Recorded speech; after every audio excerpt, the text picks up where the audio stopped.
So let's say if we look back over 10 years, what kind of changes have you seen in the area of continuous improvement, and how can technology be used to help people with their projects? Yes. So, well, continuous improvement itself has not seen, most people in that area have not seen a great deal of change, but in performance improvement more so. So if we define sort of continuous improvement as the very sort of incremental change, it's sort of close to the shop floor, which is not really the right definition, but it's the definition that most people would relate to.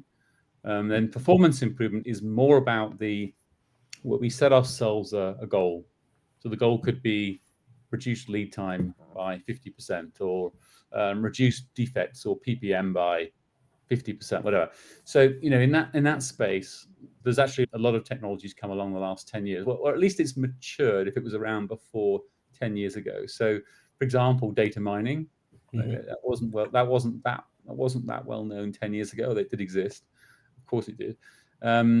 Microsoft Teams, even think about that. I mean, Teams was around, I think, 10 years ago, but wasn't well used. That's been a huge change for people, particularly since COVID. We've got things like sensors and automation and sort of decision support, and even automating some of the decision making. So prescriptive analytics. That whole area has really grown in the last 10 years.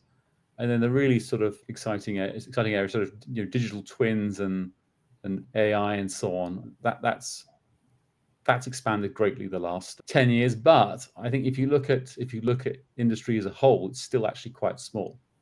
It would be more and that's where you sort of have to distinguish between different types of industries and maturities. And we've got high volume, low complexity production, and low complexity, high volume, and large corporate plants that are very sort of mature businesses with stable long-term products. And then on the other hand, you've got factories that are making products that are much more changing much more rapidly. And you've got like private equity. You have some very sort of, you often find some less developed factories in the PE world that are capable of a lot more improvement. So yes, there's been a lot of change. A lot of change has come by. It's not affected everyone.